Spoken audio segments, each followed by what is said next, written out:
ইমান জাগানিয়া season 2 পর্ব 6। কৃতজ্ঞতা শান্তির চাবি। কৃতজ্ঞ হও, আল্লাহ আরও বেশি দিবেন। শুকর শান্তি ও বরকতের চাবি। তুমি কি প্রতিদিন যা পাচ্ছ তা নিয়ে আল্লাহকে ধন্যবাদ দাও? আমরা অনেক সময় শুধু চাই, কিন্তু যা পেয়েছি তার কৃতজ্ঞতা ভুলে যাই। উক্ত আয়াতে আল্লাহ পাক বলেন, অর্থ, তোমরা যদি কৃতজ্ঞ হও তবে আমি তোমাদেরকে আরও দিব।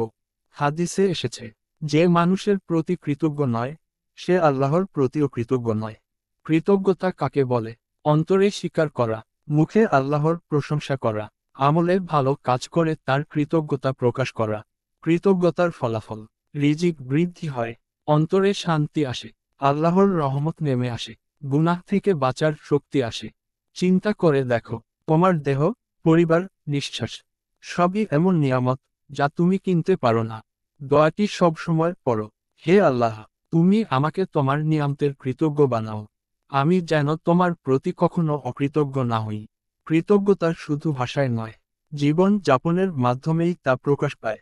পর্ব 7 আসছে, গুনার ঘৃণা ইমানের চিহ্ন। শেয়ার করো, একজন অন্তর জেগে উঠুক কৃতজ্ঞতায়।